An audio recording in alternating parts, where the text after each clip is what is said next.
a pair of Raycons for $100, Turtle Beach headsets for $140, Beats by Dre Studios $349. The stock market is crashed, and I don't have that much money to spend. I was on a journey to find the best pair of headphones for the lowest possible price.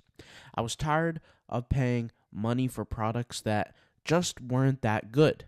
This was a pair of headphones that I got from Five and Below. They were just cheap, uncomfortable, and really just not a good product. So I was on this journey. I use headphones on a daily basis. I use them for my recording, for gaming, and for everything else in between. So I needed to find something that was really going to work. If it all goes bad, Amazon has a 30-day return policy. So I figured I'd order them, and the next day they appeared just like that. I got both of my headphones ready to test out. At first glance, the boxes looked pretty cool and pretty professional. If you look at it, once you shine some light on the box, there's this cool holographic gradient on the box. Well, I was more interested on what's inside because let's face it, I'm not going to wear a cardboard box on my head. So let's go ahead and take a look at what's inside. Upon looking inside, the package came with a few components.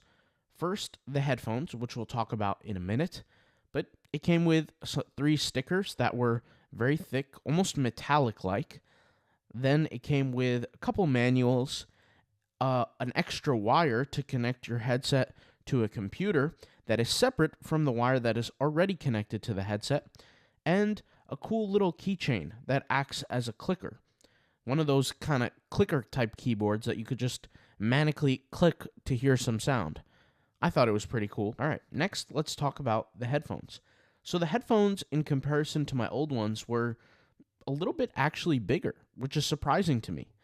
On top of that, the headphones seemed put together really nice. At this point, I hadn't put them on my head, haven't really experienced them, but I thought, hey, let me see how things look so far. It looks pretty decent. After all, these were the cheapest headphones I could possibly find on Amazon. And so I paid $13.99 for these headphones, so let's see what we can get. Touch the cushion. The cushion was nice and soft. There's got some branding on the outside of each of the earphone areas. Just if you're curious, the green part doesn't actually light up. That's probably why the headphone ended up being so comfortable, because it's not heavy. And if it becomes heavy, there's this tighter compression on your ears that actually kind of makes it hurt over time.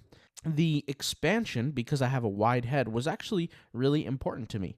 As I looked at the pair of headphones, I noticed something that was different than my original pair.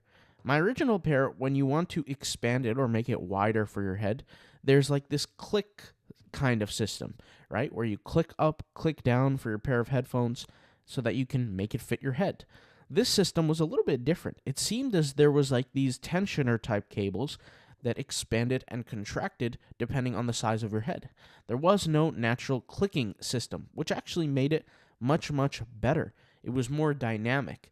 So if I was, pulling my headphones down a little bit, they would expand even larger. If I pushed them up, they would contract a little bit less.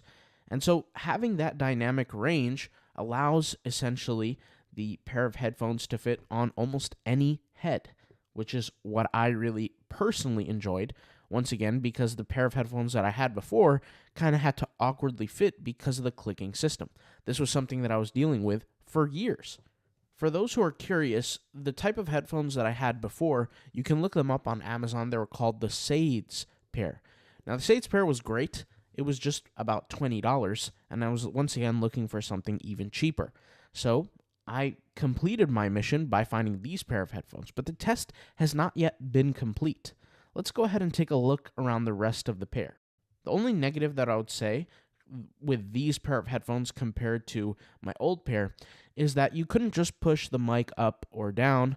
The mic did have this flexible cord where you can arrange how the mic is shaped to your face, but you couldn't just hide the mic component unless you want to just cut it off with a pair of scissors, which is not something that I was planning on doing. So with my old pair, there's this almost like a swivel, if you will, where I can push my mic down and push my mic up. With this pair, that doesn't necessarily exist. It's always going to be down, but you can arrange where the mic exactly exists when it's in its down position. You can move it to the left, move it to the right, which is not that bad, but, it's something that might piss some people off. Alright guys, so this is the audio of me using these new headphones. I'm gonna say a whole bunch of different words. I'm gonna use also the letter P so that we can see if there's some popping. I'm speaking at a normal tone, not a loud tone, and not a quiet tone, but a normal tone right here in the middle. So let's go ahead and read off this stanza here. Testing, 1, 2, 3. This is a microphone test for clarity, tone, and background noise. Peter Piper picked a peck of pickled peppers. She sells seashells by the seashore. The quick brown fox jumps over the lazy dog. How do I sound? Is the audio clear, crisp, and free of distortion? Adjusting for volume, balance, and background interference. One last thing. Check. Testing, testing. This is the final line. Alright guys, so that was the test on the volume. We're using it right here, right now. I'm just giving you guys a significant amount of volume here so you guys can see the quality of the mic. Let me go ahead and breathe heavily here so you guys can get the idea.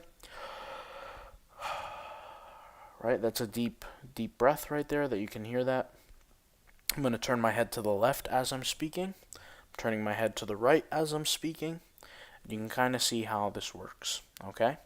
So hopefully this helps, and now let's return back to the traditional audio that I'm using for the rest of this video. Okay, now that you can hear the difference between my professional microphone and the microphone through the pair of headset, overall, you can kind of say that it's decent quality. I mean, for the price, $13.99, if I went out there and bought a microphone for $13.99, it probably wouldn't be as good quality as the one in the headphones. So you could think of it as buying a microphone for $13.99, but getting the pair of headphones for free. You could look at it that way. But I realized that it was actually extremely light. Now, when I say extremely light, it's not extremely light to the touch, but in comparison to my older headphones that were clunky and thicker, this was a much more enjoyable wearing experience. It didn't make my ears hot after a long period of time.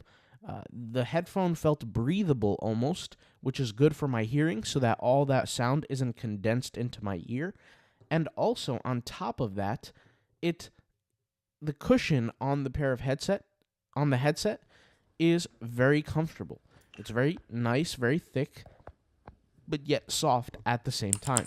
My main concern was comfort, pricing, and durability. And for me, these pair of headphones matches all three. And for me, these pair of headphones are perfect in all three categories. So if you took these pair of headphones and listed them on Amazon for $100, I wouldn't say that it would be a bad deal for $100.